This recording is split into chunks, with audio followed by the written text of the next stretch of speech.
Chapitre 410, Climax/2.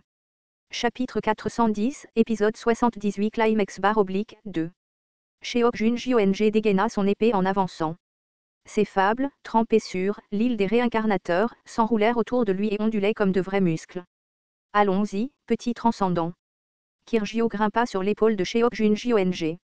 Ils avaient déjà travaillé ensemble pour combattre la distance indescriptible dans le passé. Ce dernier bondit vers les cieux, et la transformation éclair de Kirgyo dansa ensuite sur sa lame.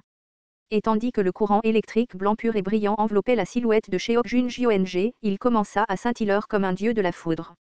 Moi, Sheok-Jun-Jyong, j'attendais ce jour. Un splendide statut se révéla. L'ennemi que son épée, utilisée pour couper les montagnes et les mers, ne pouvait pas couper était maintenant juste devant lui.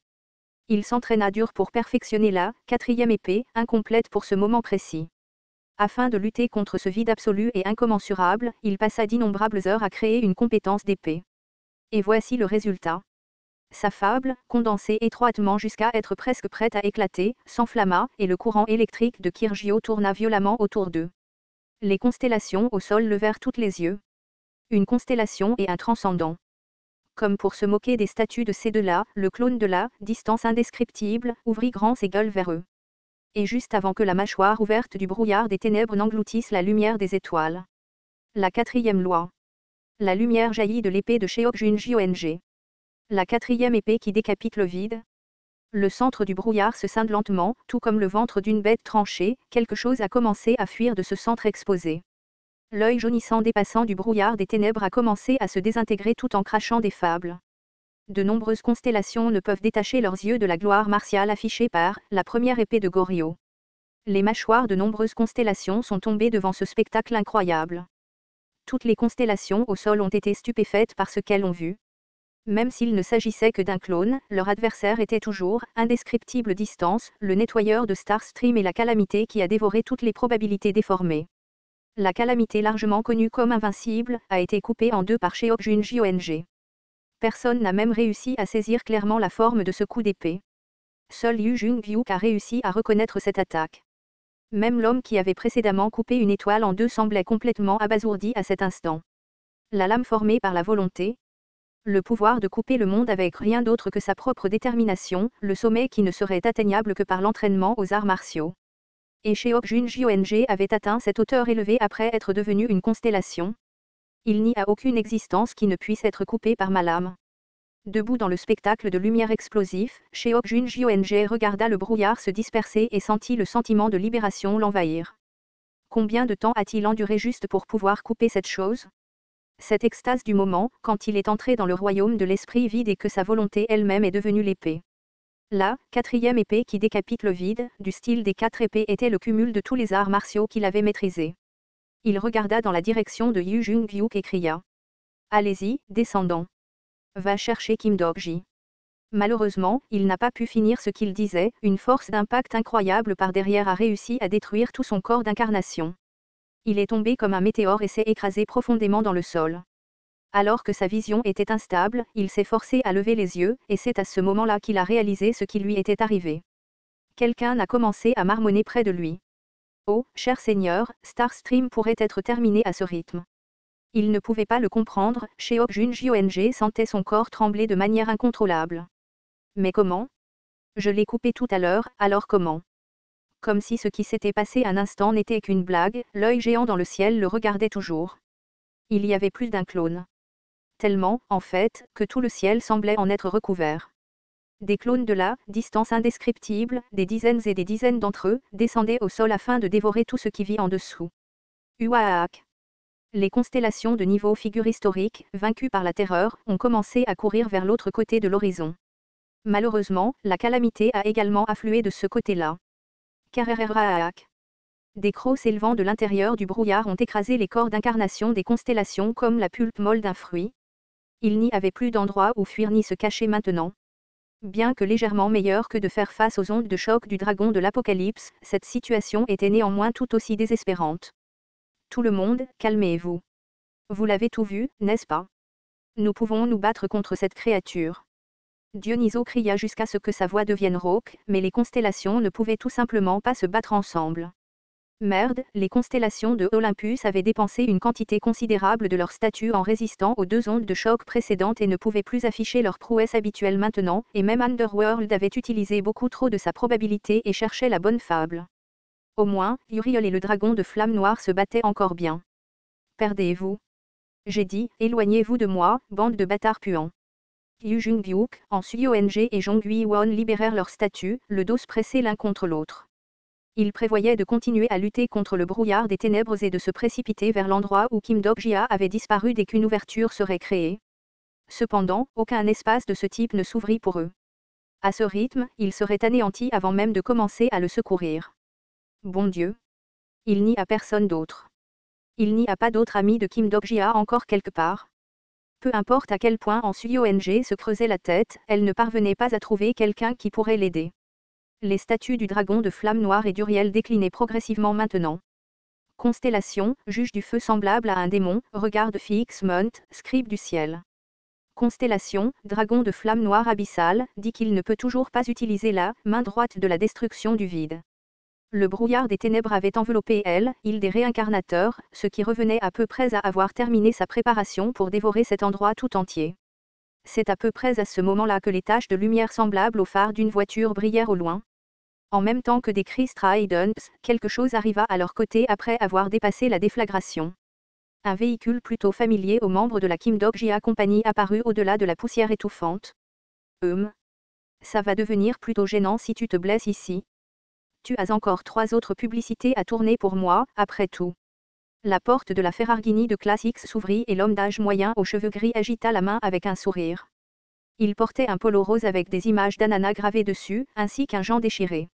En Suyong vit son sens de la mode scandaleux qui ne correspondait tout simplement pas au champ de bataille actuel et sa mâchoire tomba au sol.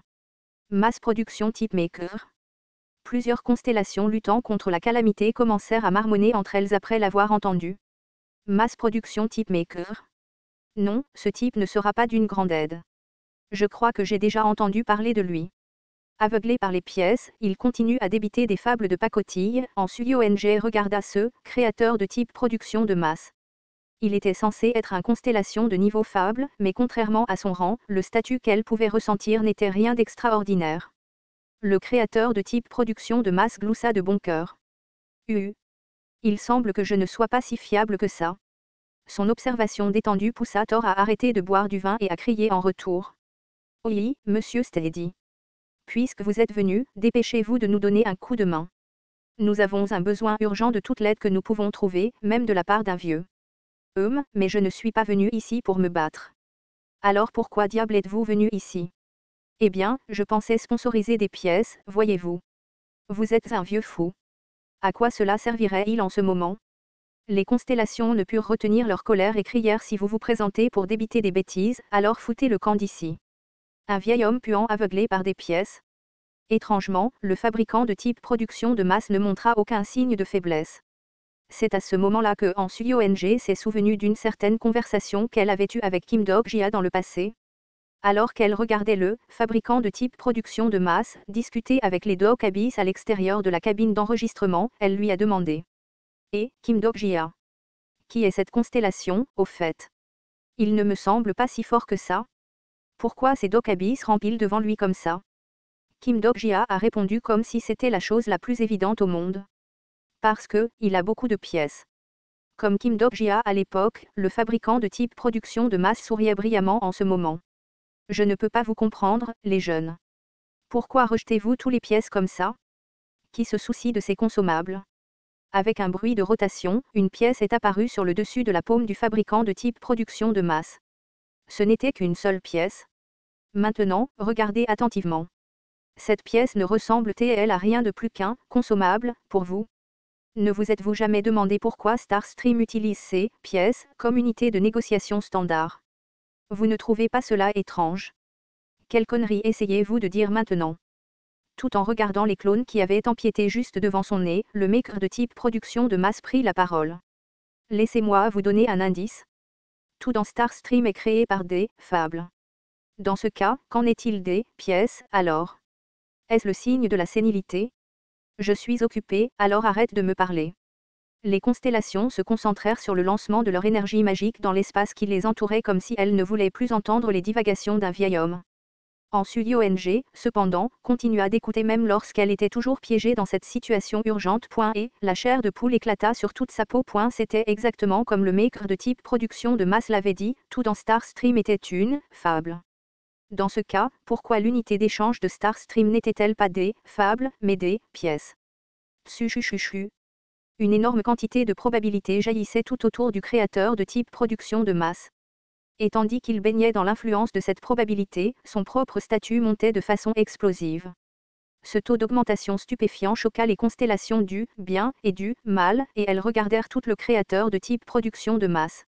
Une très vieille fable a commencé sa narration. Le créateur de type production de masse lui aussi était une constellation poursuivant sa propre version une seule histoire. Dans ce cas, quel était le qu'il recherchait? Ce qui gouverne ce monde n'est ni le bien, ni le mal.